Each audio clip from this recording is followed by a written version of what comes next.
ਸਤਿ ਸ੍ਰੀ ਅਕਾਲ ਦੋਸਤੋ। ਇੱਕ ਵਾਰ ਫਿਰ ਤੋਂ ਤੁਹਾਡਾ ਸਵਾਗਤ ਹੈ ਅੱਜ ਦੀ ਕਲਾਸ ਵਿੱਚ। ਮੈਂ ਤੁਹਾਡਾ ਆਪਣਾ ਗੁਰਸਾਹਿਬ ਸਿੰਘ ਤੁਹਾਡਾ ਸਵਾਗਤ ਕਰਦਾ ਹਾਂ ਅੱਜ ਦੀ ਸਾਡੀ ਕਲਾਸ ਵਿੱਚ। ਤੁਹਾਨੂੰ ਸਭ ਨੂੰ ਪਤਾ ਹੈ ਕਿ ਪੰਜਾਬੀ MCQs ਆਪਾਂ ਪੜ੍ਹ ਰਹੇ ਹਾਂ ਅਤੇ ਭਾਗ 7ਵਾਂ ਸਾਡਾ ਅੱਜ ਅਸੀਂ ਤੁਹਾਡੇ ਨਾਲ ਸਾਂਝਾ ਕਰਨ ਜਾ ਰਹੇ ਹਾਂ। ਚੰਗਾ ਪੜ੍ਹਨ ਵਾਲੇ, ਸੌਖੀ ਭਾਸ਼ਾ ਵਿੱਚ ਪੜ੍ਹਨ ਵਾਲੇ, ਵਧੀਆ ਪੜ੍ਹਨ ਵਾਲੇ ਸਟੂਡੈਂਟਸ ਦਾ ਸਾਡੇ ਇਸ ਚੈਨਲ 'ਤੇ ਸਵਾਗਤ ਹੈ। ਇਹ ਮੈਂ ਤੀਸਰੀ ਵਾਰ ਸਵਾਗਤ ਇਸ ਕਰਕੇ ਕੀਤਾ ਹੈ ਕਿਉਂਕਿ ਬਹੁਤ ਘੱਟ ਲੋਕ ਹੁੰਦੇ ਨੇ ਜਿਹੜੇ ਕਿਸੇ ਦੇ ਸਮੇਂ ਦੀ, ਕਿਸੇ ਦੇ ਕੰਮ ਦੀ, ਕਿਸੇ ਦੀਆਂ ਐਫਰਟਸ ਦੀ ਕਦਰ ਕਰਦੇ ਨੇ। ਤੁਸੀਂ ਕਦਰ ਕਰਨ ਵਾਲੇ ਹੋ। ਅੱਗੇ ਤੋਂ ਵੀ ਇਸੇ ਤਰ੍ਹਾਂ ਸਪੋਰਟ ਕਰਨੀ, ਬਣੇ ਰਹਿਣਾ, ਪਿਆਰ ਕਰਦੇ ਰਹਿਣਾ ਅਤੇ ਤੁਹਾਡੀ ਸਪੋਰਟ ਅਤੇ ਤੁਹਾਡੇ ਪਿਆਰ, ਤੁਹਾਡੇ ਹੌਸਲੇ ਸਦਕਾ ਹੀ ਆਪਾਂ ਅੱਗੇ ਚੱਲਾਂਗੇ। ਮੈਂ ਜਿੰਨਾ ਹੋ ਸਕਿਆ ਵੱਧ ਤੋਂ ਵੱਧ ਤੁਹਾਡੇ ਲਈ, ਤੁਹਾਡੀ ਸਫਲਤਾ ਵਾਸਤੇ ਕਾਮਨਾ ਕਰਦਾ ਹਾਂ ਔਰ ਕਰਦਾ ਰਹਾਂਗਾ। ਅੱਜ ਦਾ ਅਸੀਂ ਜੋ ਟੌਪਿਕ ਤੁਹਾਡੇ ਸਾਹਮਣੇ ਰੱਖਿਆ ਉਹੀ ਭਾਸ਼ਾ ਅਤੇ ਵਿਆਕਰਨ ਭਾਗ 7ਵਾਂ। ਇਹ ਸਵਾਲ master cadre Punjabi, lecturer cadre TGT PGT Haryana, Rajasthan, Delhi ਦੇ ਵਿੱਚ ਕਿਤੇ ਵੀ ਪੇਪਰ ਹੁੰਦਾ ਹੈ, ਲੈਕਚਰਾਰ ਕੇਡਰ ਦਾ ਜਾਂ ਟੀਚਰ ਕੇਡਰ ਦਾ, ਸਾਰਿਆਂ ਵਾਸਤੇ ਹਰਿਆਣਾ, ਰਾਜਸਥਾਨ, ਦਿੱਲੀ, ਚੰਡੀਗੜ੍ਹ ਜੋ ਸੈਂਟਰ ਦੇ ਸਕੂਲ ਹੁੰਦੇ ਨੇ, KVS ਵਗੈਰਾ, ਉਹਨਾਂ ਦੇ ਵਿੱਚ ਕਿਤੇ ਵੀ ਪੰਜਾਬੀ ਆਵੇ। ਇਸੇ ਤਰ੍ਹਾਂ UGC net Punjabi, CTET PSTET, ਸਹਾਇਕ ਪ੍ਰੋਫੈਸਰ, ਕੰਪੀਟੀਸ਼ਨ ਐਗਜ਼ਾਮ ਅਤੇ ETT ਕੇਡਰ ਸਾਰੀਆਂ ਪ੍ਰੀਖਿਆਵਾਂ ਨੂੰ ਕਵਰ ਕਰਕੇ ਐਕਸਪੀਰੀਅੰਸ ਦੇ ਵਿੱਚੋਂ ਅੱਜ ਦੇ ਸਿਨੈਰੀਓ ਦੇ ਹਿਸਾਬ ਨਾਲ ਜਿਹੜੇ ਸਵਾਲ ਪੇਪਰ ਦੇ ਵਿੱਚ ਆਉਂਦੇ ਨੇ ਤਿਆਰ ਕੀਤੇ ਗਏ ਨੇ। ਆਪਣਾ ਪਿਛਲਾ ਰਿਕਾਰਡ ਵੀ ਇਹ ਦੱਸਦਾ ਹੈ ਕਿ ਸਾਡੇ ਵਿਦਿਆਰਥੀ ਜਿਹੜੇ ਪੜ੍ਹਦੇ ਨੇ ਜਾਂ ਪੜ੍ਹ ਕੇ ਗਏ ਨੇ, ਪਹਿਲਾਂ ਮੇਰੇ ਤੋਂ ਪੜ੍ਹੇ, ਉਹਨਾਂ ਨੇ ਵਧੀਆ ਮੱਲਾਂ ਮਾਰੀਆਂ, ਚੰਗੇ ਨੰਬਰ ਲਏ ਔਰ ਵਧੀਆ ਨੰਬਰਾਂ ਦੇ ਨਾਲ ਸਫਲਤਾ ਪ੍ਰਾਪਤ ਕੀਤੀ ਹੈ। ਪੰਜਾਬੀ ਦੇ ਹਰ ਇੱਕ ਪੇਪਰ ਵਾਸਤੇ ਬਹੁਤ ਜ਼ਰੂਰੀ ਸਵਾਲ, ਹਰ ਰੋਜ਼ 15 ਸਵਾਲ ਮੈਂ ਤੁਹਾਡੇ ਨਾਲ ਸਾਂਝੇ ਕਰਦਾ ਹਾਂ। ਠੀਕ ਇਸੇ ਟਾਈਮ 'ਤੇ ਕਲਾਸ ਹੁੰਦੀ ਹੈ। ਆ ਜਾਓ ਜੀ, ਬਿਨਾਂ ਕਿਸੇ ਦੇਰੀ ਤੋਂ, ਬਿਨਾਂ ਸਮਾਂ ਗਵਾਇਆ ਅੱਜ ਦੀ ਕਲਾਸ ਦਾ ਅਸੀਂ ਕਰਦੇ ਹਾਂ ਜੀ ਸ਼ੁਭ ਆਰੰਭ। ਪਹਿਲੇ ਸਵਾਲ ਦੇ ਨਾਲ। ਸਵਾਲ ਬਹੁਤ ਪਿਆਰਾ ਹੈ। ਪਹਿਲਾ ਸਵਾਲ, ਪ੍ਰਸ਼ਨ ਨੰਬਰ 1, ਪੰਜਾਬੀ ਦੀ ਕਿਸ ਉਪਭਾਸ਼ਾ ਵਿੱਚ 29 ਵਿਅੰਜਨ ਨੇ? ਪੰਜਾਬੀ ਦੀ ਕਿਸ ਉਪਭਾਸ਼ਾ ਵਿੱਚ 29 ਵਿਅੰਜਨ ਨੇ ਅਤੇ 10 ਸਵਰ ਨੇ? 2 ਅਰਧ ਸਵਰ ਅਤੇ 2 ਅਰਧ ਵਿਅੰਜਨ ਨੇ ਪੰਜਾਬੀ ਦੀ ਕਿਸ ਉਪਭਾਸ਼ਾ ਵਿੱਚ? ਉੱਤਰ ਮੈਂਸ਼ਨ ਕਰ ਦਿਓ ਜੀ। ਮਲਵਈ, ਦੁਆਬੀ, ਪੁਆਧੀ ਅਤੇ ਮਾਝੀ। ਜਿਨ੍ਹਾਂ ਚੈਨਲ ਨੂੰ ਸਬਸਕ੍ਰਾਈਬ ਕੀਤਾ ਹੈ ਦੋਸਤਾਂ ਨੇ, ਉਹਨਾਂ ਦਾ ਬਹੁਤ ਥੈਂਕ ਯੂ। ਜਿਨ੍ਹਾਂ ਨੇ ਅਜੇ ਤੱਕ ਇਹ ਖੇਚਲ ਨਹੀਂ ਕੀਤੀ ਉਹ ਵੀ ਕਰ ਲੈਣ, ਕਿਉਂਕਿ ਹੁਣ ਆਉਣ ਵਾਲੇ ਦਿਨਾਂ ਵਿੱਚ ਕਲਾਸਿਸ ਆਪਣੀਆਂ 2 ਹੋ ਜਾਣੀਆਂ ਨੇ। ਪਹਿਲੀ ਜਿਹੜੀ ਕਲਾਸ ਉਹ ਕੰਟੈਂਟ ਬੇਸਡ ਚੱਲਦੀ ਹੁੰਦੀ ਸੀ, ਉਸੇ ਤਰ੍ਹਾਂ 4 ਵਜੇ ਚੱਲਦੀ ਰਹੂਗੀ। ਉਹ ਇੱਕ ਹਰ ਰੋਜ਼ ਨਵੀਂ ਵੀਡੀਓ, ਨਵੀਆਂ ਗੱਲਾਂ, ਨਵੀਆਂ ਬਾਤਾਂ, ਨਵੇਂ ਸਵਾਲ, ਨਵੇਂ ਫੈਕਟ, ਨਵੇਂ ਤੱਥ ਤੁਹਾਡੇ ਸਾਹਮਣੇ ਮੈਂ ਇਸੇ ਤਰ੍ਹਾਂ ਰੱਖਦਾ ਰਹੂੰਗਾ। ਦੂਜੀ ਜਿਹੜੀ ਸਾਡੀ ਕਲਾਸ ਇਹ ਵਾਲੀ, ਜਿਹੜੀ ਕਿ ਤੁਹਾਡੇ ਸਾਹਮਣੇ ਪਬਲਿਸ਼ ਹੋ ਰਹੀ ਹੈ, ਇੱਦਾਂ ਹੀ ਚੱਲਦੀ ਰਹੇਗੀ। ਆਪਣਾ ਪਿਆਰ ਬਣਾਈ ਰੱਖੋ। ਇਹਦੇ ਨਾਲ ਕਮਿਊਨਿਟੀ ਜੋ ਸਾਡਾ ਹੈਗਾ ਕਮਿਊਨਿਟੀ ਸੈਂਟਰ, ਉੱਥੇ ਵੀ ਆਪਾਂ ਹਰ ਰੋਜ਼ ਇੱਕ ਨਵਾਂ ਸਵਾਲ ਅਪਲੋਡ ਕਰਦੇ ਹਾਂ। ਨਵੀਂ ਇਨਫੋਰਮੇਸ਼ਨ ਜੋ ਚੱਲ ਰਿਹਾ ਹੈ, ਕਿਸੇ ਨੂੰ ਸਾਹਿਤ ਅਕਾਦਮੀ ਮਿਲ ਰਿਹਾ ਹੈ, ਕਿਸੇ ਨੂੰ ਟਾਹਾਂ ਪੁਰਸਕਾਰ ਮਿਲ ਰਿਹਾ ਹੈ, ਕਿਸੇ ਨੂੰ UNESCO ਮਿਲ ਰਿਹਾ ਹੈ, ਕਿਸੇ ਨੂੰ ਸਰਸਵਤੀ ਮਿਲ ਰਿਹਾ ਹੈ, ਕਿਸੇ ਨੂੰ ਕਬੀਰ ਸਨਮਾਨ ਮਿਲ ਰਿਹਾ ਹੈ, ਕੋਈ ਪੰਜਾਬੀ ਦਾ ਨਵਾਂ ਮੈਗਜ਼ੀਨ ਆ ਰਿਹਾ ਹੈ, ਕੋਈ ਅਖਬਾਰ ਬਦਲਿਆ ਜਾ ਰਿਹਾ ਹੈ। ਇਹ ਸਾਰੀਆਂ ਚੀਜ਼ਾਂ ਵੀ ਉਸੇ ਕਮਿਊਨਿਟੀ ਦੇ ਵਿੱਚ ਹੀ ਤੁਹਾਨੂੰ ਦੱਸੀਆਂ ਜਾਣਗੀਆਂ, ਜੋ ਕਿ ਸਾਡੇ ਚੈਨਲ 'ਤੇ ਤੁਹਾਡੇ ਕੋਲ ਨੋਟੀਫਿਕੇਸ਼ਨ ਵੀ ਆ ਜਾਂਦਾ। ਤਾਂ ਪਹਿਲੇ ਸਵਾਲ ਦਾ ਉੱਤਰ ਤੁਸੀਂ ਬਿਲਕੁਲ ਸਹੀ ਲਾਇਆ ਹੋਊਗਾ, ਮੈਨੂੰ ਆਸ ਹੈ। ਔਰ ਇਹ ਬਿਲਕੁਲ ਮਾਝੀ, 29 ਵਿਅੰਜਨ, 10 ਸਵਰ ਅਤੇ 2 ਅਰਧ ਸਵਰ ਕਿਸ ਉਪਭਾਸ਼ਾ ਵਿੱਚ ਸ਼ਾਮਲ ਹਨ? ਮਾਝੀ। ਜਿਨ੍ਹਾਂ ਨੇ ਆਪਸ਼ਨ ਸੱਸਾ ਚੂਜ਼ ਕੀਤਾ ਪਹਿਲੇ ਦਾ, ਉਹਨਾਂ ਦਾ ਬਿਲਕੁਲ ਠੀਕ ਹੈ। ਮੈਂ ਆਸ ਕਰਦਾ ਹਾਂ ਤੁਹਾਨੂੰ ਇਹ ਸਵਾਲ ਅਤੇ ਕਲਾਸ ਫਿਰ ਪਸੰਦ ਆਊਗੀ ਪਹਿਲਾਂ ਦੀ ਤਰ੍ਹਾਂ। ਪ੍ਰਸ਼ਨ ਨੰਬਰ 2, ਤੁਹਾਡਾ ਨੂੰ ਤੁਹਾਡਾ, ਤੁਹਾਡਾ ਸੋਡਾ, ਤੁਹਾਨੂੰ ਨੂੰ ਤੁਹਾਨੂੰ, ਤੁਹਾਨੂੰ ਸੋਨੂੰ ਆਦਿ ਉਚਾਰਨ ਕਿਸ ਉਪਭਾਸ਼ਾ ਵਿੱਚ ਬੋਲੇ ਜਾਂਦੇ ਨੇ? ਆਪਸ਼ਨ ਹੈ ਜੀ ਤੁਹਾਡੇ ਸਾਹਮਣੇ ਮਾਝੀ, ਮਲਵਈ, ਦੁਆਬੀ ਜਾਂ ਪੁਆਧੀ। ਸਵਾਲ ਬਹੁਤ ਪਿਆਰਾ ਹੈ। ਔਰ ਅੱਜ ਦੀ ਕਲਾਸ ਹੈ ਨਾ ਜਿਹੜੀ, ਇਹਦੇ 'ਚ ਇੱਕ ਚੀਜ਼ ਮੈਂ ਥੋੜ੍ਹੀ ਜਿਹੀ ਮੈਂਸ਼ਨ ਕਰ ਦੇਵਾਂ ਕਿ ਇਹ ਕਲਾਸ ਦੋਸਤੋ ਪੰਜਾਬੀ ਦੇ ਉਪਭਾਸ਼ਾਈ ਖੇਤਰ ਬਾਰੇ, ਉਪਭਾਸ਼ਾਵਾਂ ਦੀਆਂ ਵਿਲੱਖਣਤਾਵਾਂ, ਵਿਸ਼ੇਸ਼ਤਾਵਾਂ ਬਾਰੇ ਹੈ। ਔਰ ਜੋ ਤੁਹਾਨੂੰ ਇਹਦਾ ਕੰਟੈਂਟ ਪਹਿਲਾਂ ਇਸੇ ਚੈਨਲ 'ਤੇ ਪਬਲਿਸ਼ ਹੋਇਆ, ਜਿਹੜੇ ਵਿਦਿਆਰਥੀ ਅੱਜ ਬਿਲਕੁਲ ਨਵੇਂ ਆਏ ਨੇ ਕਲਾਸ ਵਿੱਚ, ਇੱਕ ਵਾਰ ਉਹ ਕੰਟੈਂਟ ਜ਼ਰੂਰ ਦੇਖ ਲੈਣ। ਟੌਪ ਕੁਆਲਿਟੀ ਦਾ ਕੰਟੈਂਟ ਹੁੰਦਾ। ਇਹ ਤੁਹਾਡੇ ਨਾਲ ਪ੍ਰੋਮਿਸ ਰਿਹਾ ਪਹਿਲੇ ਦਿਨੋਂ, ਕਦੇ ਵੀ ਕੋਈ ਮਾੜਾ ਕੁਐਸਚਨ ਮੈਂ ਤੁਹਾਡੇ ਨਾਲ ਡਿਸਕਸ ਨਹੀਂ ਕਰੂੰਗਾ, ਨਹੀਂ ਕਰਦਾ। ਮੈਨੂੰ ਆਸ ਹੈ ਤੁਸੀਂ ਇਸ ਦਾ ਉੱਤਰ ਚੈਟ ਬਾਕਸ ਦੇ ਵਿੱਚ ਭੇਜ ਦਿੱਤਾ ਹੋਵੇਗਾ ਔਰ ਬਿਲਕੁਲ ਤੁਹਾਡਾ ਠੀਕ ਜਾ ਰਿਹਾ ਹੋਵੇਗਾ। ਤੁਹਾਨੂੰ ਜਾਂ ਸੋਨੂੰ, ਤੁਹਾਡਾ ਨੂੰ, ਤੁਹਾਡਾ, ਸੋਡਾ, ਤੁਹਾਡਾ ਨੂੰ ਕਿਹੜੀ ਉਪਭਾਸ਼ਾ ਵਿੱਚ ਵਰਤਿਆ ਜਾਂਦਾ ਜੀ? ਮਲਵਈ। ਜਿਨ੍ਹਾਂ ਨੇ ਵੀ ਐਡਾ ਆਪਸ਼ਨ ਚੂਜ਼ ਕੀਤਾ ਉਹਨਾਂ ਦਾ ਬਿਲਕੁਲ ਠੀਕ ਹੈ। ਔਰ ਮਲਵਈ ਉਪਭਾਸ਼ਾ ਦੇ ਵਿੱਚ ਇਹ ਜਿਹੜੇ ਲੱਛਣ, ਇਹ ਜਿਹੜੀਆਂ ਵਿਸ਼ੇਸ਼ਤਾਵਾਂ ਹਨ। ਪ੍ਰਸ਼ਨ ਨੰਬਰ 2 ਹੋ ਗਿਆ ਜੀ ਹੱਲ। ਤੇ ਆਪਾਂ ਨੂੰ ਹੁਣ ਅੱਗੇ ਆਪਾਂ ਪਈਏ ਚੱਲ ਪ੍ਰਸ਼ਨ ਨੰਬਰ 3 ਤੇ। ਅਸਲ ਵਿੱਚ ਜਿਹੜਾ ਪਹਿਲਾਂ ਇਹ ਟਿਕ ਹੋਇਆ ਲੱਗਿਆ ਹੋਇਆ, ਇਹ ਵੀਡੀਓ ਮੈਂ 2 ਵਾਰ ਬਣਾ ਰਿਹਾ। ਪਹਿਲੀ ਵਾਰ ਮੈਂ ਵੀਡੀਓ ਸ਼ੂਟ ਕਰ ਲਿਆ ਪਰ ਆਵਾਜ਼ ਨਹੀਂ ਆਈ, ਤੋ ਫਿਰ ਦੁਬਾਰਾ ਮੈਨੂੰ ਬਣਾਉਣਾ ਪੈ ਰਿਹਾ, ਇਸ ਕਰਕੇ ਇਹ ਪਹਿਲਾਂ ਟਿਕ ਲੱਗੀਆਂ ਹੋਈਆਂ ਨੇ। ਤੋ ਸਵਾਲ ਨੰਬਰ 3, ਕੂਣਾ ਭਾਵ ਬੋਲਣਾ, ਗਾੜੀ ਭਾਵ ਅੱਗੇ, ਪਛਾੜੀ ਭਾਵ ਪਿੱਛੇ, ਲੌਡਾ ਵੇਲਾ ਭਾਵ ਦੁਪਹਿਰ ਤੋਂ ਬਾਅਦ ਦਾ ਸਮਾਂ ਕਿਸ ਉਪਭਾਸ਼ਾ ਦੀ ਸ਼ਬਦਾਵਲੀ ਹੈ? ਕਿਸ ਉਪਭਾਸ਼ਾ ਦੀ ਸ਼ਬਦਾਵਲੀ ਹੈ? ਜਿਵੇਂ ਕਹਿੰਦੇ ਨੇ ਖਾਲੀ ਚੱਲ ਗਈ, ਪਹਿਲੀ ਵਾਰ ਤਾਂ ਖਾਲੀ ਚੱਲ ਗਈ, ਦੁਬਾਰਾ ਭਰ ਕੇ ਚਲਾ ਰਹੇ। ਹੁਣ ਦੇਖੋ ਅੱਗੇ ਕੀ ਬਣਦਾ। ਮਲਵਈ ਉਪਭਾਸ਼ਾ, ਦੁਆਬੀ ਉਪਭਾਸ਼ਾ, ਮਾਝੀ ਉਪਭਾਸ਼ਾ, ਪੁਆਧੀ ਉਪਭਾਸ਼ਾ। ਤੋ ਆਪਸ਼ਨਾਂ ਤੁਹਾਡੇ ਸਾਹਮਣੇ ਹੈਗੀਆਂ ਜੀ 4। ਕੂਣਾ, ਬੋਲਣਾ, ਗਾੜੀ, ਅੱਗੇ, ਪਛਾੜੀ, ਪਿੱਛੇ, ਲੌਡਾ ਵੇਲਾ ਕਿਸ ਉਪਭਾਸ਼ਾ ਦੀ ਇਹ ਸ਼ਬਦਾਵਲੀ ਹੈ? ਮੈਨੂੰ ਆਸ ਹੈ ਤੁਸੀਂ ਇਸ ਦਾ ਵੀ ਬਿਲਕੁਲ ਸਹੀ ਜਵਾਬ ਦੇਵੋਗੇ। ਪ੍ਰਸ਼ਨ ਨੰਬਰ 3। ਪ੍ਰਸ਼ਨ ਨੰਬਰ 3 ਦਾ ਤੁਹਾਡਾ ਆਪਸ਼ਨ ਆਵੇਗਾ ਜੀ ਮਾਝੀ। ਤੋਂ ਜਿਨ੍ਹਾਂ ਨੇ ਵੀ ਮਾਝੀ ਆਪਸ਼ਨ ਟਿਕ ਕੀਤਾ ਹੈ ਉਹਨਾਂ ਦਾ ਬਿਲਕੁਲ ਠੀਕ ਹੈ। ਮਾਝੀ ਉਪਭਾਸ਼ਾ ਦੇ ਵਿੱਚ ਇਹ ਸ਼ਬਦਾਵਲੀ ਵਰਤੀ ਜਾਂਦੀ ਹੈ। ਉੱਥੇ ਇਹ ਵੀ ਯਾਦ ਰੱਖਿਓ, ਹਾਹਾ ਸੁਰ ਵਿੱਚ ਬਦਲ ਜਾਂਦਾ ਹੈ, ਹਾਹਾ ਵੀ ਸੁਰ ਵਿੱਚ ਬਦਲਦਾ ਹੈ, ਘੱਗਾ ਝੱਜਾ ਢੱਡਾ ਧੱਦਾ ਭੱਬਾ ਵੀ ਸੁਰ ਵਿੱਚ ਬਦਲਦਾ ਹੈ, ਸੰਯੋਗਾਤਮਕਤਾ ਵੀ ਹੈਗੀ ਆ। ਉੱਥੇ ਇੱਕ ਸ਼ਬਦ ਡਿੱਠਾ ਵੀ ਆਉਂਦਾ ਹੈ, ਅੱਖੀਓਂ ਡਿੱਠਾ। ਡਿੱਠਾ ਸ਼ਬਦ ਭਾਵ ਵੇਖਣਾ, ਇਹ ਵੀ ਮਾਝੀ ਦਾ ਆਪਣਾ ਸ਼ਬਦ ਹੈ। ਇਸੇ ਤਰ੍ਹਾਂ ਜਿਵੇਂ ਆਪਾਂ ਤੁਸੀਂ ਬੋਲਦੇ ਹਾਂ, ਤੁਸੀਂ ਨੂੰ ਉਹ ਤੁਸੀਂ ਬੋਲਣਗੇ, ਤੁਸੀਂ, ਅਸੀਂ ਨੂੰ ਬੋਲਣਗੇ ਅਸੀਂ, ਅਸੀਂ ਨੂੰ ਬੋਲਣਗੇ ਅਸੀਂ, ਇਹ ਕੰਮ ਨਹੀਂ ਕੀਤਾ। ਠੀਕ ਹੈ, ਯਾਦ ਰੱਖਿਓ। ਜੇ ਤੁਸੀਂ ਪੈਸੇ ਦੀ ਗੱਲ ਕਰੋਗੇ, ਪੈਸਾ ਕਹੋਗੇ ਤੇ ਉਹ ਪੈਸੇ ਨੂੰ ਕਹਿਣਗੇ ਪੈਸਾ, ਪੈਸਾ ਹੀ ਕਹਿਣਗੇ ਬਈ। ਚਲੋ ਜੀ, ਪ੍ਰਸ਼ਨ ਨੰਬਰ 3 ਇਹ ਹੋ ਗਿਆ ਕਲੀਅਰ ਸਾਡਾ। ਆ ਜਾਓ ਬਿਨਾਂ ਕਿਸੇ ਦੇਰੀ ਤੋਂ ਪ੍ਰਸ਼ਨ ਨੰਬਰ 4 ਤੇ ਜਾਂਦੇ ਹਾਂ ਜੀ। ਪ੍ਰਸ਼ਨ ਨੰਬਰ ਅੱਜ ਦਾ ਸਾਡਾ ਚੌਥਾ, ਧੁਨੀ ਸੰਘੋੜ ਜਾਂ ਧੁਨੀ ਸੰਕੋਚ ਕਿਸ ਉਪਭਾਸ਼ਾ ਦੀ ਮੁੱਖ ਪਹਿਚਾਣ ਹੈ?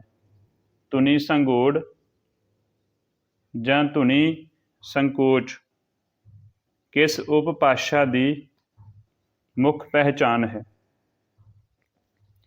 ਹਾਂਜੀ ਦੱਸੋ ਜੀ, ਕਿਸ ਮੁੱਖ ਭਾਸ਼ਾ ਦੀ ਕਿਸ ਉਪਭਾਸ਼ਾ ਦੀ ਮੁੱਖ ਪਹਿਚਾਣ ਹੈ ਜੀ? ਧੁਨੀ ਸੰਘੋੜ ਜਾਂ ਧੁਨੀ ਸੰਕੋਚ।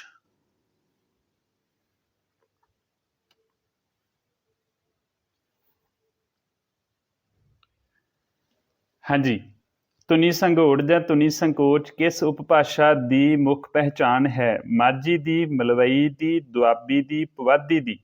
ਮੈਨੂੰ ਆਸ ਹੈ ਤੁਸੀਂ ਇਸ ਦਾ ਉੱਤਰ ਸੋਚ ਲਿਆ ਹੋਵੇਗਾ ਔਰ ਦੇ ਦਿਓ ਜੀ ਉੱਤਰ। ਮਾਝੀ, ਮਲਵਈ, ਦੁਆਬੀ, ਪੁਆਧੀ 4 ਆਪਸ਼ਨਾਂ ਤੁਹਾਡੇ ਸਾਹਮਣੇ ਨੇ। ਕਿਸ ਉਪਭਾਸ਼ਾ ਦੀ ਮੁੱਖ ਪਹਿਚਾਣ ਹੈ? ਕਿਹੜੀ? ਧੁਨੀ ਸੰਘੋੜ ਜਾਂ ਧੁਨੀ ਸੰਕੋਚ। ਹਾਂਜੀ ਦੱਸੋ ਜੀ। ਬਿਲਕੁਲ ਸਹੀ ਜੀ, ਮਲਵਈ ਉਪਭਾਸ਼ਾ। ਜਿਨ੍ਹਾਂ ਨੇ ਵੀ ਮਲਵਈ ਉਪਭਾਸ਼ਾ ਉੱਤਰ ਦਿੱਤਾ ਹੈ ਉਹਨਾਂ ਦਾ ਬਿਲਕੁਲ ਠੀਕ ਹੈ। ਬਿਨਾਂ ਕਿਸੇ ਦੇਰੀ ਤੋਂ ਅੱਗੇ ਵੱਧਦੇ ਹਾਂ ਜੀ। ਸਵਾਲ ਨੰਬਰ 5। ਸਵਾਲ ਨੰਬਰ 5, ਕਿਸ ਉਪਭਾਸ਼ਾ ਵਿੱਚ ਵਬਾ ਦਾ ਉਚਾਰਨ ਬੱਬਾ ਵਿੱਚ ਨਹੀਂ ਬਦਲਦਾ? ਕਿਸ ਉਪਭਾਸ਼ਾ ਵਿੱਚ ਵਬਾ ਦਾ ਉਚਾਰਨ ਬੱਬਾ ਵਿੱਚ ਨਹੀਂ ਬਦਲਦਾ? ਨੈਗੇਟਿਵ ਫਾਰਮ ਦੇ ਵਿੱਚ ਕੁਐਸਚਨ ਹੈ। ਮਾਝੀ, ਮਲਵਈ, ਦੁਆਬੀ, ਪੁਆਧੀ ਇੱਕੋ ਉਪਭਾਸ਼ਾ ਜਿਹਦੇ ਵਿੱਚ ਵਬਾ ਬੱਬਾ ਦਾ ਕਨੈਕਸ਼ਨ ਨਹੀਂ ਹੈਗਾ, ਬਾਕੀ 3 ਉਪਭਾਸ਼ਾਵਾਂ ਵਿੱਚ ਹੈਗਾ। ਇਹ ਤੁਸੀਂ ਦੱਸ ਦਿਓ ਕਿਹਦੇ ਵਿੱਚ ਹੈਗਾ ਕਿਹਦੇ ਵਿੱਚ ਨਹੀਂ ਹੈਗਾ। ਤੇ ਜਿਹੜੇ ਮਾਲਵੇ ਵਾਲੇ ਆ, ਜਿਹੜੇ ਦੁਆਬੇ ਵਾਲੇ, ਜਿਹੜੇ ਪੁਆਧ ਵਾਲੇ ਆ, ਉਹਨਾਂ ਸਾਰਿਆਂ ਨੂੰ ਪਤਾ ਕਿ ਸਾਡੇ ਭਾਸ਼ਾ ਦੇ ਵਿੱਚ ਉਚਾਰਨ ਬੱਬੇ ਵਿੱਚ ਬਦਲਦਾ ਹੈ, ਕੇਵਲ ਮਾਝੀ ਵਿੱਚ ਇਹ ਲੱਛਣ ਨਹੀਂ ਹੈਗਾ। ਤਾਂ ਜਿਨ੍ਹਾਂ ਨੇ ਵੀ ਊੜਾ ਆਪਸ਼ਨ ਕਰੈਕਟ ਕੀਤਾ ਹੈ, ਲਾਇਆ ਹੈ, ਉਹਨਾਂ ਦਾ ਬਿਲਕੁਲ ਠੀਕ ਹੈ। ਸਵਾਲ ਨੰਬਰ 5 ਦਾ ਆਪਸ਼ਨ ਨੰਬਰ ਊੜਾ ਭਾਵ ਇਹ ਆਪਸ਼ਨ ਬਿਲਕੁਲ ਠੀਕ ਹੈ। ਬਿਨਾਂ ਸਮਾਂ ਗਵਾਇਆ ਵੱਧਦੇ ਹਾਂ ਜੀ ਅਗਲੇ ਸਵਾਲ ਵੱਲ। ਇਹ ਸਵਾਲ ਬਹੁਤ ਪਿਆਰਾ ਹੈ। ਜਿੰਨਾ ਪਿਆਰਾ ਸਵਾਲ ਹੈ ਓਨੀਆਂ ਪਿਆਰੀਆਂ ਆਪਸ਼ਨਾਂ ਨੇ ਤੇ ਓਨੇ ਪਿਆਰੇ ਸਵਾਲ ਦਾ ਉੱਤਰ ਦੇਣ ਵਾਲੇ ਸੱਜਣ ਨੇ। ਹਾਂਜੀ, ਦੱਸੋ ਜੀ। ਆ ਰੈਫਰੈਂਸ ਗ੍ਰਾਮਰ ਆਫ ਪੰਜਾਬੀ ਕਿਤਾਬ ਬਾਰੇ ਸਹੀ ਤੱਥ ਦੱਸੋ। ਇਹ ਕਿਤਾਬ ਮਾਝੀ ਉਪਭਾਸ਼ਾ ਬਾਰੇ ਹੈ, ਹਰਜੀਤ ਸਿੰਘ ਗਿੱਲ ਦੀ ਲਿਖੀ ਹੋਈ ਹੈ, ਨਾਲ ਗਲੀਸਨ ਸਹਾਇਕ ਲੇਖਕ ਹੈ ਔਰ 1969 ਵਿੱਚ ਛਪੀ। ਇਹ ਗੱਲ ਠੀਕ ਨਹੀਂ ਹੈ, ਹੋ ਸਕਦਾ ਠੀਕ ਹੋਵੇ। ਮਲਵਈ ਭਾਸ਼ਾ ਉਪਭਾਸ਼ਾ ਬਾਰੇ ਹੈ, ਮੁਖਤਿਆਰ ਸਿੰਘ ਗਿੱਲ ਨੇ ਲਿਖੀ ਹੈ, 1971 ਵਿੱਚ ਛਪੀ। ਪੁਆਧੀ ਉਪਭਾਸ਼ਾ ਬਾਰੇ ਆ, ਡਾਕਟਰ ਬਲਬੀਰ ਸਿੰਘ ਹੋਰਾਂ ਨੇ ਕੰਮ ਕੀਤਾ ਹੈ, 1962 ਦੇ ਵਿੱਚ ਛਪੀ। ਦੁਆਬੀ ਉਪਭਾਸ਼ਾ ਬਾਰੇ ਹੈ, ਸੱਸਾ ਜੋਸ਼ੀ ਉਹਨਾਂ ਦਾ ਕੰਮ ਹੈ, 1975 ਵਿੱਚ ਛਪੀ। ਬੈਸਟ ਉੱਤਰ ਜਿਹੜਾ ਤੁਹਾਨੂੰ ਲੱਗਦਾ ਹੈ ਠੀਕ, ਤੁਸੀਂ ਕਰ ਦਿਓ ਜੀ ਟਿਕ। ਆ ਰੈਫਰੈਂਸ ਗ੍ਰਾਮਰ ਆਫ ਦੀ ਪੰਜਾਬੀ ਕਿਤਾਬ ਬਾਰੇ ਸਹੀ ਤੱਥ ਦੱਸ ਦਿਓ ਜੀ। 10 ਸਕਿੰਟ ਦਾ ਸਮਾਂ ਤੁਹਾਡੇ ਕੋਲ ਹੈ। ਇਹਦੇ ਦੌਰਾਨ ਤੁਸੀਂ ਉੱਤਰ ਮੈਂਸ਼ਨ ਕਰ ਦਿਓ। ਹਾਂਜੀ, ਬਿਲਕੁਲ ਸਹੀ। ਜਿਨ੍ਹਾਂ ਨੇ ਵੀ ਇਹ ਆਪਸ਼ਨ ਚੂਜ਼ ਕੀਤਾ ਹੈ ਊੜਾ, ਉਹਨਾਂ ਦਾ ਬਿਲਕੁਲ ਠੀਕ ਹੈ। ਮਾਝੀ ਉਪਭਾਸ਼ਾ ਬਾਰੇ ਲਿਖੀ ਹੋਈ ਕਿਤਾਬ ਹੈ। ਜਦੋਂ ਤੁਹਾਨੂੰ ਮਾਝੀ ਦਾ ਪਤਾ ਲੱਗ ਗਿਆ, reference grammar of Punjabi Majhi ਤੁਸੀਂ ਯਾਦ ਕਰ ਲਈ, ਤੇ ਫਿਰ ਇਸ ਤੋਂ ਬਾਅਦ ਤੁਹਾਡੇ ਸਾਰੇ ਤੱਥ ਠੀਕ ਹੋ ਜਾਣੇ ਆ। ਜਿਨ੍ਹਾਂ ਨੇ ਵੀ ਪ੍ਰਸ਼ਨ ਨੰਬਰ 6 ਦਾ ਉੱਤਰ ਇਹ ਦਿੱਤਾ, ਉਹਨਾਂ ਦਾ ਬਿਲਕੁਲ ਠੀਕ ਹੈ। ਬਿਨਾਂ ਕਿਸੇ ਦੇਰੀ ਤੋਂ ਸਵਾਲ ਵੱਲ ਵੱਧਦੇ ਹਾਂ ਜੀ। ਪ੍ਰਸ਼ਨ ਨੰਬਰ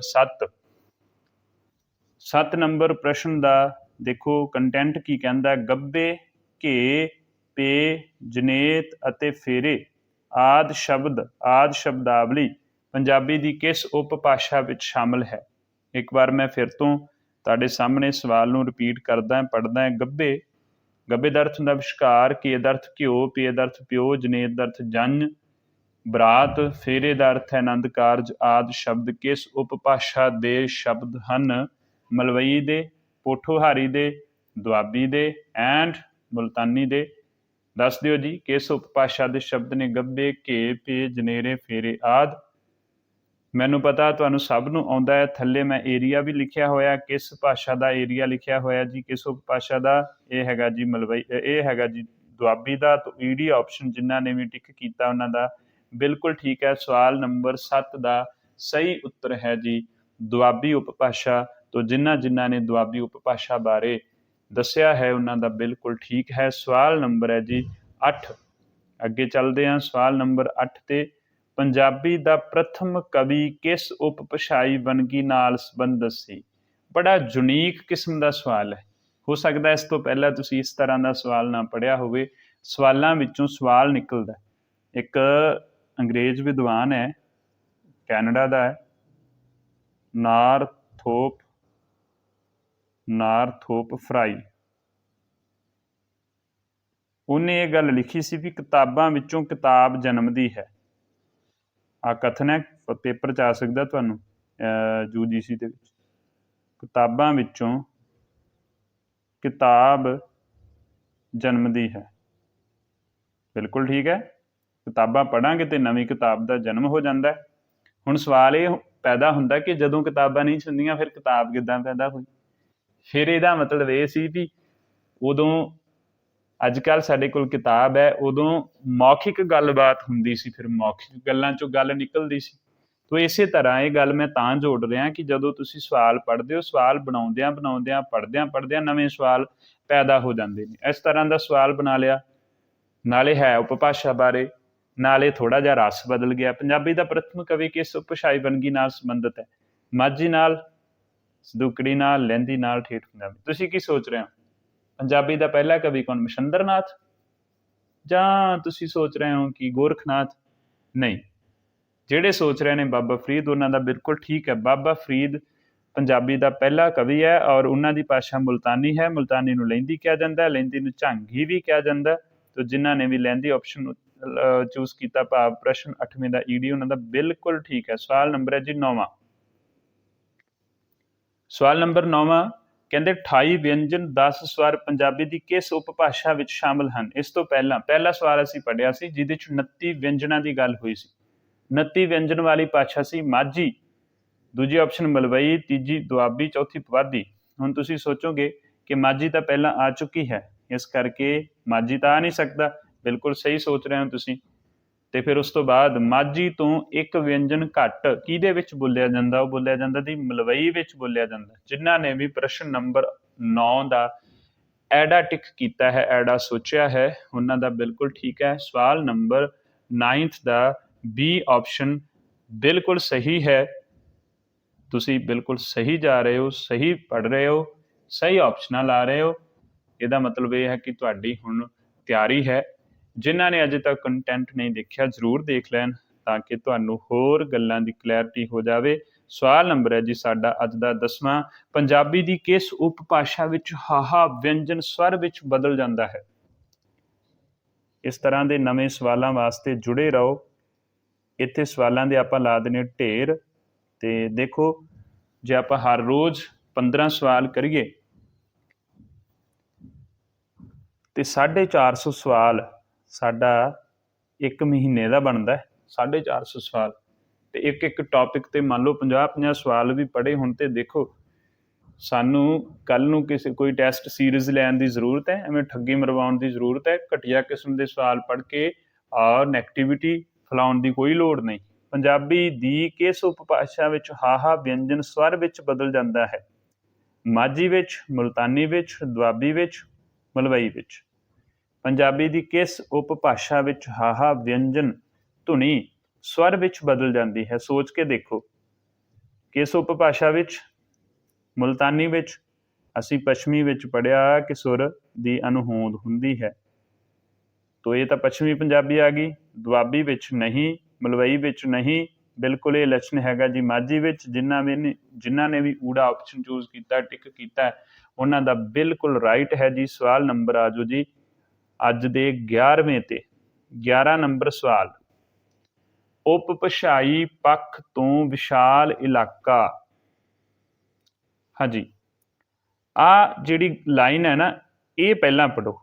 ਆਹ ਵਾਲੀ ਲਾਈਨ ਉਹ ਕਹਿੰਦਾ ਵੀ ਇਹ ਜਿਹੜੇ ਤੱਥ ਤੁਹਾਡੇ ਸਾਹਮਣੇ ਲਿਖੇ ਹੋਏ ਨੇ ਨਾ, ਇਹ ਕਿਸ ਉਪਭਾਸ਼ਾ ਬਾਰੇ ਹੈ? ਆਪਸ਼ਨਾਂ ਤੁਹਾਡੇ ਸਾਹਮਣੇ ਨੇ, ਮਾਝੀ ਹੈ, ਮਲਵਈ ਹੈ, ਦੁਆਬੀ ਹੈ, ਪੁਆਧੀ ਹੈ। ਦੱਸੋ ਜੀ ਕਿਸ ਉਪਭਾਸ਼ਾ ਬਾਰੇ ਇਹ ਗੱਲਾਂ ਠੀਕ ਨੇ? ਸਾਰਿਆਂ ਤੇ ਸਾਰੇ ਆਪਸ਼ਨਾਂ ਲਾਗੂ ਹੋਣ ਇੱਕ ਉੱਤੇ, ਉਹ ਸਹੀ ਹੋਊਗਾ। ਉਪਭਾਸ਼ਾਈ ਪੱਖ ਤੋਂ ਵਿਸ਼ਾਲ ਇਲਾਕਾ, ੰਗਾਂ ਤੇ ඤਾਂ ਦਾ ਉਚਾਰਨ ਨਹੀਂ ਹੁੰਦਾ। ਇਕਾਦਸ਼ੀ ਨੂੰ ਕਾਦਸ਼ੀ, ਅਖੰਡ ਪਾਠ ਨੂੰ ਖੰਡ ਪਾਠ, ਭਾਵ ਮੁੱਢਲਾ ਜਿਹੜਾ ਸਵਰ ਹੈ ਉਹ ਅਲੋਪ ਹੋ ਜਾਂਦਾ। ਸਵਰ ਅਲੋਪ ਹੋ ਜਾਂਦਾ ਤੇ ਸਭ ਤੋਂ ਵੱਧ ਜ਼ਿਲ੍ਹੇ ਵੀ ਪੈਂਦੇ, ਭਾਵ ਵੱਡਾ ਏਰੀਆ। ਇਹ ਤੱਥ ਕਿਸ ਉਪਭਾਸ਼ਾ ਬਾਰੇ ਠੀਕ ਨੇ? ਤੇ ਮੈਨੂੰ ਪਤਾ ਸਵਾਲ ਪੜ੍ਹਦਿਆਂ ਤੁਹਾਡਾ ਉੱਤਰ ਦਿਮਾਗ 'ਚ ਆ ਗਿਆ ਸੀ। ਤੁਸੀਂ ਕਿਹਾ ਸਰ ਮਾਝੀ ਬਾਰੇ ਨਹੀਂ, ਦੁਆਬੀ ਬਾਰੇ ਵੀ ਨਹੀਂ, ਪੁਆਧੀ ਬਾਰੇ ਵੀ ਨਹੀਂ, ਇਹ ਮਲਵਈ ਬਾਰੇ ਬਿਲਕੁਲ ਢੁਕਵਾਂ ਹੈ। ਮਲਵਈ ਬਾਰੇ ਬਿਲਕੁਲ ਠੀਕ ਹੈ।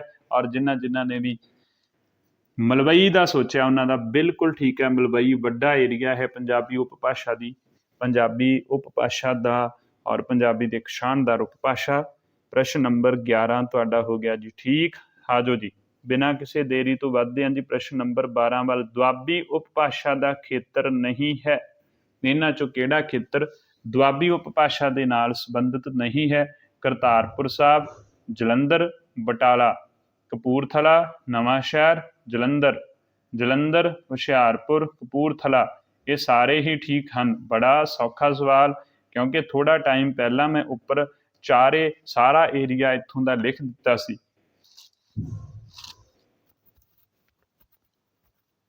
ਦੁਆਬੀ ਉਪਭਾਸ਼ਾ ਦਾ, ਦੁਆਬੇ ਦੇ 2 ਦਰਿਆ ਵੀ ਯਾਦ ਰੱਖਿਓ। ਥੱਲੜੇ ਪਾਸੇ ਪੈਂਦਾ ਹੈ ਬਿਆਸ ਔਰ ਉੱਪਰਲੇ ਪਾਸੇ ਪੈਂਦਾ ਹੈ ਸਾਡੇ ਕੋਲ ਸਤਲੁਜ। ਸਤਲੁਜ ਅਤੇ ਬਿਆਸ ਦਰਿਆ ਦੇ ਵਿਚਕਾਰ ਦੇ ਇਲਾਕੇ ਨੂੰ ਦੁਆਬੇ ਦਾ ਇਲਾਕਾ ਕਿਹਾ ਜਾਂਦਾ ਹੈ। ਔਰ ਇਸ ਇਲਾਕੇ ਦੇ ਵਿੱਚ ਜਿਹੜੀ ਉਪਭਾਸ਼ਾ ਬੋਲੀ ਜਾਂਦੀ ਦੁਆਬੀ, ਔਰ ਜਿਹੜਾ ਏਰੀਆ ਆਉਂਦਾ ਹੈ, ਆ ਦੋਵੇਂ ਆਪਸ਼ਨਾਂ ਤੁਹਾਡੀਆਂ ਬਿਲਕੁਲ ਠੀਕ ਨੇ। ਔਰ ਇਹਦੇ 'ਚ ਜਿਹੜੀ ਗਲਤ ਆਪਸ਼ਨ ਹੈ ਉਹ ਸਿਰਫ ਬਟਾਲਾ ਹੈ, ਇਸ ਕਰਕੇ ਤੁਹਾਡਾ ਊੜਾ ਆਪਸ਼ਨ ਸਹੀ ਹੋ ਜਾਊਗਾ। ਉਹਨਾਂ ਨੇ ਪੁੱਛਿਆ ਸੀ ਦੁਆਬੀ ਉਪਭਾਸ਼ਾ ਦਾ ਖੇਤਰ ਨਹੀਂ ਹੈ। ਸਵਾਲ ਜ਼ਰੂਰ ਧਿਆਨ ਨਾਲ ਪੜ੍ਹਨਾ। ਕਰਤਾਰਪੁਰ ਹੈ, ਜਲੰਧਰ ਹੈ, ਪਰ ਬਟਾਲਾ ਨਹੀਂ ਹੈ, ਬਾਕੀ ਸਾਰੇ ਹੈਗੇ ਨੇ। ਇਸ ਕਰਕੇ ਊੜਾ ਆਪਸ਼ਨ ਤੁਹਾਡਾ ਬਿਲਕੁਲ ਠੀਕ ਹੈ। ਜਿਹੜੇ ਊੜਾ ਲਾ ਰਹੇ ਜਾਂ ਸੋਚ ਰਹੇ ਸੀ ਉਹਨਾਂ ਦਾ ਠੀਕ ਹੋ ਗਿਆ। ਸਵਾਲ ਨੰਬਰ ਅੱਜ ਦਾ ਸਾਡਾ ਜੀ 13ਵਾਂ ਸਵਾਲ ਹੈ ਜੀ, ਪੁਆਧੀ ਸ਼ਬਦ ਦਾ ਪੁਆਧ ਸ਼ਬਦ ਦਾ ਸ਼ਾਬਦਿਕ ਅਰਥ ਕੀ ਹੁੰਦਾ ਹੈ? ਪੁਆਧ ਸ਼ਬਦ ਦਾ ਸ਼ਾਬਦਿਕ ਅਰਥ ਦੱਸ ਦਿਓ ਜੀ। ਪੁਆਧ ਸ਼ਬਦ ਦਾ ਸ਼ਾਬਦਿਕ ਅਰਥ ਪੂਰਬ ਦਾ ਪਿਛੋਕੜ, ਪੂਰਬ ਦਾ ਅੱਧ, ਪਹਾੜਾਂ ਵਾਲਾ ਪਾਸਾ, ਇਹ ਸਾਰੇ ਠੀਕ, ਜਾਂ ਪਹਾੜ ਵਾਲਾ ਪਾਸਾ, ਜਾਂ ਇਹ ਸਾਰੇ ਠੀਕ। ਸਵਾਲ ਨੰਬਰ 13 ਦਾ ਜਿਹੜਾ ਵੀ ਰਾਈਟ ਆਨਸਰ ਬਣਦਾ ਹੈ ਕਮੈਂਟ ਕਰਕੇ ਦੱਸ ਦਿਓ। ਇੱਕ ਸਾਰੇ ਦੋਸਤਾਂ ਨੂੰ ਮੇਰੀ ਸਲਾਹ ਹੈ, ਜਿਨ੍ਹਾਂ ਨੇ ਅਜੇ ਤੱਕ ਕੰਟੈਂਟ ਨਹੀਂ ਦੇਖਿਆ ਜ਼ਰੂਰ ਦੇਖ ਲੈਣ, ਕਿਉਂਕਿ ਉੱਥੇ ਬਹੁਤ ਕੀਮਤੀ ਗੱਲਾਂ ਨੇ ਜਿਹੜੀਆਂ ਤੁਹਾਡੇ ਪੇਪਰ ਦੇ ਪੁਆਇੰਟ ਆਫ ਵਿਊ ਤੋਂ ਬਹੁਤ ਜ਼ਰੂਰੀ ਨੇ। ਅੱਜ ਤੁਸੀਂ ਪੜ੍ਹੋਗੇ ਤੁਹਾਡੀ ਤਿਆਰੀ ਬਿਹਤਰ ਹੋਊਗੀ। ਪੜ੍ਹਦੇ ਲਿਖਦੇ ਰਹੋ, ਜੁੜੇ ਰਹੋ। ਮੈਂ ਤੁਹਾਡਾ ਆਪਣਾ ਗੁਰਸਾਹਿਬ ਸਿੰਘ ਤੁਹਾਡੇ ਨਾਲ ਜੁੜਿਆ ਰਵਾਂਗਾ ਨਵੀਂ ਜਾਣਕਾਰੀ ਦੇ ਨਾਲ। ਜਿਨ੍ਹਾਂ ਨੇ ਵੀ 13 ਦਾ ਐਡ ਆਪਸ਼ਨ ਲਾਇਆ ਉਹਨਾਂ ਦਾ ਬਿਲਕੁਲ ਠੀਕ ਹੈ ਜੀ। ਪੂਰਬ ਦਾ ਅੱਧ, ਪੁਆਧ ਦਾ ਭਾਵ ਹੈ ਪੂਰਬ ਦਾ ਅੱਧ, ਤੇ ਡਾਕਟਰ ਬਲਬੀਰ ਸਿੰਘ ਸੰਧੂ ਨੇ ਇਸ ਉਪਭਾਸ਼ਾ ਤੇ ਕੰਮ ਕੀਤਾ ਹੈ। ਸਵਾਲ ਨੰਬਰ ਹੈ ਜੀ 14, ਰਾਜਪੁਰਾ ਤਹਿਸੀਲ ਰਾਜਪੁਰਾ ਤੇ ਪਟਿਆਲੇ ਦਾ ਪੂਰਬੀ ਹਿੱਸਾ ਕਿਸ ਉਪਭਾਸ਼ਾ ਦੇ ਅਧੀਨ ਆਉਂਦੇ ਨੇ? ਕਿਸ ਉਪਭਾਸ਼ਾ ਦਾ ਇਹ ਖੇਤਰ ਹੈ? ਰਾਜਪੁਰਾ ਤਹਿਸੀਲ, ਪਟਿਆਲਾ, ਔਰ ਜੀਂਦ ਦੇ ਕੁਝ ਪਿੰਡ, ਮਾਲਵਾ, ਪੁਆਧ, ਮਾਝਾ, ਦੁਆਬਾ। ਬਾਕੀ ਏਰੀਆ ਇਹਦਾ ਪੈਂਦਾ ਹੈ ਰੂਪਗੜ੍ਹ, ਰੋਪੜ ਆਦਿ। ਤੇ ਕਿੱਥੋਂ ਦਾ ਇਲਾਕਾ ਹੈ? ਆਪਸ਼ਨਾਂ ਦੱਸਦਿਆਂ ਤੁਹਾਡੇ ਦਿਮਾਗ 'ਚ ਇੱਕਦਮ ਕਲਿੱਕ ਕਰ ਗਿਆ ਹੋਗਾ ਕਿ ਹਾਂ ਸਰ, ਇਹ ਨਾ ਤਾਂ ਹੈ ਜੀ ਮਾਲਵਾ, ਨਾ ਹੈਗਾ ਜੀ ਮਾਝਾ, ਨਾ ਹੈਗਾ ਜੀ ਦੁਆਬਾ, ਇਹ ਹੈ ਜੀ ਪੁਆਧ। ਪੁਆਧ ਦਾ ਏਰੀਆ, ਪੂਰਬ ਦੇ ਅੱਧ ਦੀ ਗੱਲ ਹੋ ਰਹੀ ਹੈ, ਜਿੱਥੇ ਕੰਮ ਕੀਤਾ ਹੈ ਡਾਕਟਰ ਬਲਬੀਰ ਸਿੰਘ ਸੰਧੂ ਨੇ। ਉਪਭਾਸ਼ਾ ਤੇ ਕੰਮ ਕੀਤਾ ਡਾਕਟਰ ਬਲਬੀਰ ਸੰਧੂ। ਇਹ ਤੁਹਾਡਾ ਮਾਸਟਰ ਕੇਡਰ ਦਾ ਸਵਾਲ ਸਿੱਧੇ ਦਾ ਸਿੱਧਾ ਤੁਹਾਨੂੰ ਪੇਪਰ ਦੇ ਵਿੱਚ ਪੁੱਛਿਆ ਜਾ ਸਕਦਾ ਹੈ। ਕੁਐਸਚਨ ਨੰਬਰ 14 ਦਾ ਉੱਤਰ ਐੜਾ ਹੈ, ਬੀ ਆਪਸ਼ਨ। ਤੋਂ ਅੱਜ ਦਾ ਸਾਡਾ ਲਾਸਟ ਕੁਐਸਚਨ ਹੈਗਾ ਜੀ, ਪੰਜਾਬੀ ਦੇ ਪਾਸੇਦਾਰ ਵਿਅੰਜਨ ਦੱਸੋ। ਪੰਜਾਬੀ ਦੇ ਪਾਸੇਦਾਰ ਵਿਅੰਜਨ ਤੁਸੀਂ ਦੱਸਣੇ ਨੇ। ਸ਼ਸ਼ਾ ਤੇ ਸੱਸਾ, ਹਾਹਾ ਤੇ ਰਾਰਾ, ਯਈਆ ਤੇ ਵਾਵਾ, ਲੱਲਾ ਤੇ ਲਲਾ। 15 ਨੰਬਰ ਸਵਾਲ, 10 ਸਕਿੰਟ ਤੁਹਾਡੇ ਕੋਲ ਸੋਚਣ ਦੇ। 10 ਸਕਿੰਟਾਂ ਦੇ ਵਿੱਚ ਚੈਟ ਬਾਕਸ ਦੇ ਵਿੱਚ ਦੇ ਦਿਓ ਉੱਤਰ। ਸਾਡਾ ਇਹ ਸਵਾਲ ਅੱਜ ਦਾ ਆਖਰੀ ਸਵਾਲ, ਇਹਨੂੰ ਆਪਾਂ ਕਰ ਦਈਏ ਕਲਾਸ ਨੂੰ ਫਿਨਿਸ਼। ਕੱਲ੍ਹ ਨੂੰ ਫੇਰ ਤੁਹਾਡੇ ਨਾਲ ਨਵੇਂ 15 ਸਵਾਲ ਲੈ ਕੇ ਮੈਂ ਹਾਜ਼ਰ ਹੋਵਾਂਗਾ। ਇਸੇ ਟਾਈਮ 'ਤੇ ਵੇਖਣਾ ਨਾ ਭੁੱਲਣਾ। ਚੈਨਲ ਨੂੰ ਸਬਸਕ੍ਰਾਈਬ ਜ਼ਰੂਰ ਕਰ ਲਓ, ਦੋਸਤਾਂ ਮਿੱਤਰਾਂ ਨਾਲ ਸਾਂਝਾ ਕਰ ਦਿਓ, ਕਮੈਂਟ ਜ਼ਰੂਰ ਕਰਨਾ। ਜਦੋਂ ਤੁਸੀਂ ਆਪਣੀ ਪੋਜ਼ੀਟਿਵਿਟੀ ਦਿਖਾਓਗੇ ਮੈਂ ਵੀ ਹੋਰ ਮਿਹਨਤ ਵੱਧ ਕਰਾਂਗਾ। 15 ਤੋਂ 20 ਸਵਾਲ ਹੌਲੀ ਹੌਲੀ ਆਪਾਂ ਲਾਈਵ ਆ ਕੇ ਤੁਹਾਡੇ ਨਾਲ ਵਧੀਆ ਤੋਂ ਵਧੀਆ ਜਾਣਕਾਰੀ ਸ਼ੇਅਰ ਕਰਦੇ ਰਵਾਂਗੇ। ਪੰਜਾਬੀ ਦੇ ਪਾਸੇਦਾਰ ਵਿਅੰਜਨ ਬਿਲਕੁਲ ਠੀਕ। ਜਿਨ੍ਹਾਂ ਨੇ ਲੱਲਾ ਤੇ ਲਲਾ ਆਪਸ਼ਨ ਚੂਜ਼ ਕੀਤੀ ਬਿਲਕੁਲ ਠੀਕ। ਜਈਆ ਤੇ ਵਾਵਾ ਸਾਡੇ ਅਰਧ ਸਵਰ ਅਰਧ ਵਿਅੰਜਨ ਹੋ ਗਏ। ਹਾਹਾ ਜਿਹੜਾ ਰਾਰਾ ਹੈ ਇਹ ਸਾਡਾ ਕੰਬਵਾਂ ਵਿਅੰਜਨ ਹੈ। ਹਾਹਾ ਸੁਰਯੰਤਰੀ ਹੈ। ਸੱਸਾ ਤੇ ਸ਼ਸ਼ਾ ਸਾਡੇ ਖੈਵੇਂ ਵਿਅੰਜਨ ਨੇ। ਔਰ ਜਿਨ੍ਹਾਂ ਨੇ ਵੀ 15 ਸਵਾਲ ਲਾਏ ਬਹੁਤ ਜ਼ਰੂਰੀ ਸੀ, ਉਹਨਾਂ ਸਾਰਿਆਂ ਦਾ ਬਹੁਤ ਬਹੁਤ ਧੰਨਵਾਦ। ਜੁੜੇ ਰਹੋ, ਪੜ੍ਹਦੇ ਰਹੋ, ਲਿਖਦੇ ਰਹੋ ਹਮੇਸ਼ਾ। ਮੈਂ ਤੁਹਾਡਾ ਆਪਣਾ ਗੁਰਸਾਹਿਬ ਸਿੰਘ ਤੁਹਾਡੇ ਨਾਲ ਜੁੜਿਆ ਰਵਾਂਗਾ ਹਰ ਤਰ੍ਹਾਂ ਦੀ ਜਾਣਕਾਰੀ ਲੈ ਕੇ। ਪੜ੍ਹਦੇ ਲਿਖਦੇ ਰਹੋ। ਕਿਸੇ ਦਾ ਕੋਈ ਸਵਾਲ ਹੋਵੇ ਕਮੈਂਟ ਬਾਕਸ ਵਿੱਚ ਦੱਸ ਦਿਓ। ਕਲਾਸ ਨੂੰ ਵੇਖਣ ਲਈ ਬਹੁਤ ਬਹੁਤ ਧੰਨਵਾਦ। ਰੱਬ ਰੱਖਾ, ਮਿਹਰਬਾਨੀ।